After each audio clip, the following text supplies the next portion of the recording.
नमस्कार दोस्तों, आपका बहुत बहुत स्वागत है मेरे चैनल लोन मंत्री में।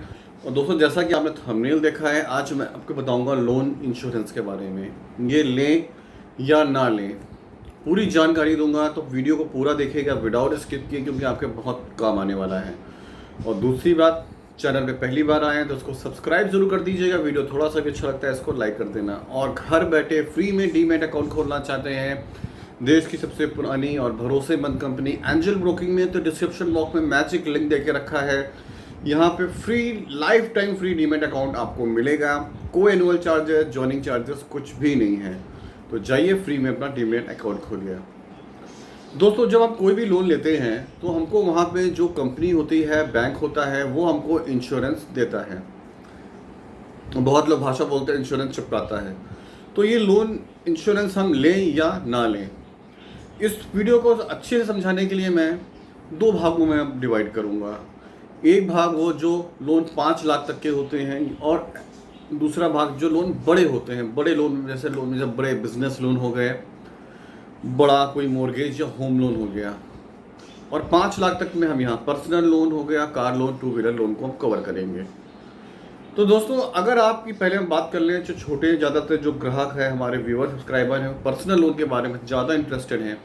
तो अगर आप कोई छोटा मोटा पर्सनल लोन ले रहे हैं, 1 लाख, 1.5 लाख, 2 लाख, 2.5 लाख, 3 लाख का, 3.5 लाख, 4 लाख का, तो आप कोई बैंक से लें, चाहे वो HDFC हो, एक्सिस हो, IDBI, कोई भी बैंक हो, उससे आपको वो इंश्योरेंस देता है। और वो इंश्योरेंस का जो अमाउंट होता है वो कोई बहुत ज़्यादा नहीं होता है। वो ज़्यादा से ज़्यादा 1200 रुपये से लेकर 2,500 रुपये के बीच में बंद ख़त्म हो जाता है। डिपेंड करता है आपका लोन अमाउंट के। अगर लोन अमाउंट आपका कोई 1 ही लाख का है तो कहिए वो इंश्योरेंस आपका 1,000-1,200 में ही ख़त्म हो जाए। और अगर ये 4 लाख या 5 लाख तक का है तो हो सकता है वो इंश्योरेंस आपको 2-2.5 हज़ार तक का पड़े। तो क्या हमको इंश्योरेंस लेना चाहिए? जी हाँ, आपको इंश्योरेंस ज़रूर लेना चाहिए। कारण क्या बताते हैं? बहुत लोग तर्क देते हैं। आपने कई सारे यूट्यूबर्स की बात सुनी होगी कि भाई आप एक टर्म इंश्योरेंस हमने ऑलरेडी लेके रखा है, या आप खुद बोलते हो हमने एक टर्म इंश्योरेंस लिया है, तो फिर हम ये लोन क्यों लें?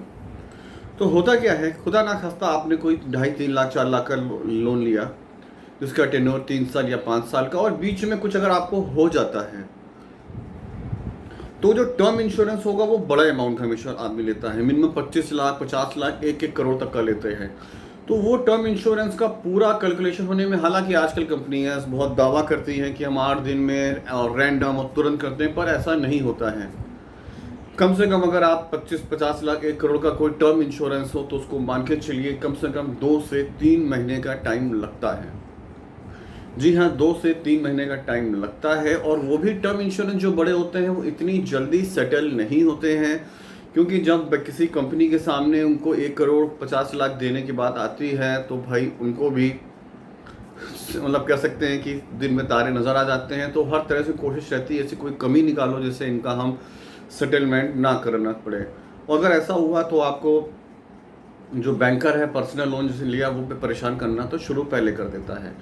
तो होता क्या है कि अगर आपने टर्म इंश्योरेंस लिया है जिसका प्रीमियम आप ऑलरेडी साल का 15,000, 20,000 या 25,000 पे कर रहे हो, ऑन अदर हैंड आपने कोई एक पर्सनल लोन लिया है जिसका वन टाइम इंश्योरेंस 1,500 रुपये है, तो यहाँ पे आपका नुकसान का सौदा नहीं होगा। क्यों? अगर आपको कुछ हुआ तो आपका भले टर्म इंश्योरेंस बाद में पके या ना हो, लेकिन आपको सिर्फ एक डिक्लेरेशन देने में, वो बंदे का डेथ सर्टिफिकेट देने में, वो आपका जो पर्सनल लोन का जो आपका इंश्योरेंस होता है वो तुरंत सेटल हो जाता है।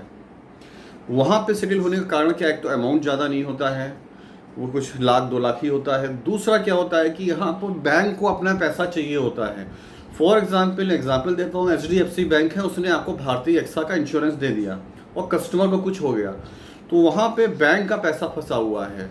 तो आपको पीछे नहीं पड़ना होता है, यहाँ पे बैंक पीछे करता है। बैंक उसका कॉलर पकड़ के बोलता है कि भाई मेरा पैसा दे, हम तुमको बिजनेस दे रहे हैं, अगर ये सेटल नहीं हुआ तो हम आपका बिजनेस रोक देंगे, हम आपको धंधा नहीं देंगे, हम दूसरी इंश्योरेंस कंपनी के साथ कोलैब कर लेंगे। तो वहाँ पे जो बहुत बड़ी बड़ी इंश्योरेंस कंपनीज होती हैं वो ये सोचती हैं यार कि या ये लाख 2 लाख के सेटल चक्कर में कहीं हमारा जो करोड़ों का जो ट्रांजेक्शन है बिजनेस वो बंद ना हो जाए, तो हम चलो इनको पैसा दे देते हैं। वो इजीली सेटल हो जाता है। ज़्यादा से ज़्यादा आपको उसमें 1 महीना मैक्स लगता है, 1 महीना बहुत जल्दी हो जाता है। मीन्स हफ्ते भर में, 2-2 दिन में भी मैंने पर्सनल लोन के होते देखे हैं ऐसे। तो अगर पर्सनल लोन की बात आपने लिया हो या इसी तरह आपने कोई 2 व्हीलर का लिया हो, 4 व्हीलर का लिया हो या कोई बिजनेस लोन लिया है 2.5-3 लाख का, तो अगर आपको इंश्योरेंस दे रहे हैं जिसका प्रीमियम बहुत कम होता है 1,500, 2,100, 1,500 रुपये, तो ज़रूर लीजिए, उसको बिल्कुल भी ठुकराइए मत, थोड़ा कंजूसी मत करिए, क्योंकि अगर आपने नहीं लिया तो फिर आपके घर वालों को परेशानी का सामना करना पड़ सकता है। अब आते हैं बड़ी बात पे, जैसे बड़े लोन जो होते हैं, होम लोन हो गया 30 लाख, 50 लाख, 1 करोड़ का लोग लेते हैं, फिर कोई बिजनेस लोन लेता है 20-25 लाख, 30 लाख, वहाँ पे क्या करें? तो वहाँ पे क्या होता है, देखा गया है कि जो बैंक होते हैं उनका एज के अनुसार होता है। कि मान लीजिए आपका 20 लाख का लोन है, होम लोन की बात कर लें केवल, वही वैलिड रही है बड़े बिजनेस लोन और मोर्गेज लोन में। तो वीडियो को ज़्यादा लंबा ना करते हो, सिर्फ होम लोन का एग्जाम्पल ले लेते हैं। अगर आपने होम लोन लिया और होम लोन में आपको 20 लाख का लिया और आपके एज के अनुसार आपने वन टाइम 75,000 रुपीज़ का प्रीमियम दे दिया, अगर आपकी उम्र 40 साल के आसपास है तो इतना प्रीमियम आने वाला है। तो और अगर आपकी उम्र 25 साल है तो 75,000 की जगह हो सकता है वो आपका केवल 30 या 35,000 का इंश्योरेंस है, वो भी लाइफ टाइम होता है। उसमें भी बैंक आपको ऑप्शन देता है कि आपको पैसा नहीं देना है, हम इसमें ऐड कर देंगे और आपको उसमें वो भी इंस्टॉलमेंट में ऐड होता रहेगा उसका प्रीमियम। हालांकि उसका जो आपका इंटरेस्ट है वो प्रीमियम में भी ऐड होता है। यहाँ पे प्रीमियम आपको महंगा पड़ता है, यहाँ पे आपको कोई वन टाइम पेमेंट देना नहीं होता है।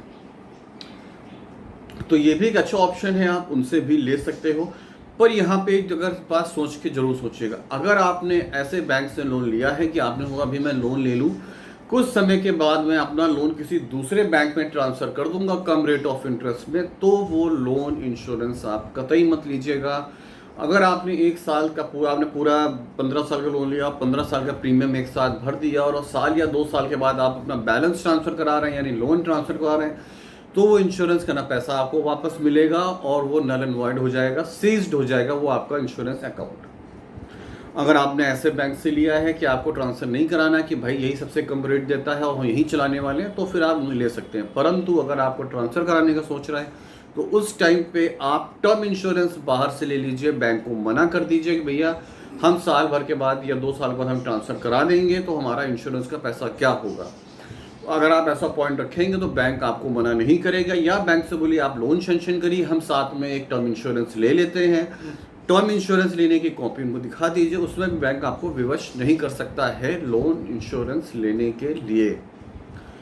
तो ये है, अगर आपने भाई HDFC ले लिया है या एक्सिस ले लिया है, जो मार्केट सबसे अच्छे प्लेयर हैं और कम रेट ऑफ इंटरेस्ट देते हैं, तो आप उनके साथ आप परचेज कर सकते हैं। पर होता क्या है, कभी कुछ लोगों के सिबिल में प्रॉब्लम होती है, कुछ इनकम डॉक्यूमेंट होते हैं, तो हाई रेट ऑफ इंटरेस्ट में NBFC में HFCs में चले जाते हैं कि भाई अभी हम यहाँ पे अच्छा अपना 1.5 साल हम पेमेंट रेगुलर करेंगे, फिर किसी भी बैंक में BT कर देंगे, तो वो हो जाता है। अगर बैंक देखता है यार भले इसकी इनकम या बिजनेस सेटल नहीं पर रेगुलर रीपेमेंट है, तो उसको एक्सिस बैंक ट्रांसफ़र कर लेता है। तो अगर ट्रांसफ़र करो तो बैंक लोन तो ट्रांसफ़र हो जाएगा पर इंश्योरेंस ट्रांसफ़र नहीं होता है। तो आपको उम्मीद करता हूँ मेरी बात पूरी समझ में आ गई होगी। और कोई क्वेश्चन हो कमेंट बॉक्स में जाके आप कमेंट कर सकते हैं, मैं उसका आंसर दूंगा। और उम्मीद करता हूँ वीडियो आपको अच्छा लगा होगा, तो लाइक सब्सक्राइब करना और डीमैट अकाउंट खोलो, डिस्क्रिप्शन बॉक्स में लिंक दे रखा है। नेक्स्ट अपडेट में फिर से मिलेंगे, तब तक नमस्कार, जय हिंद, वंदे मातरम।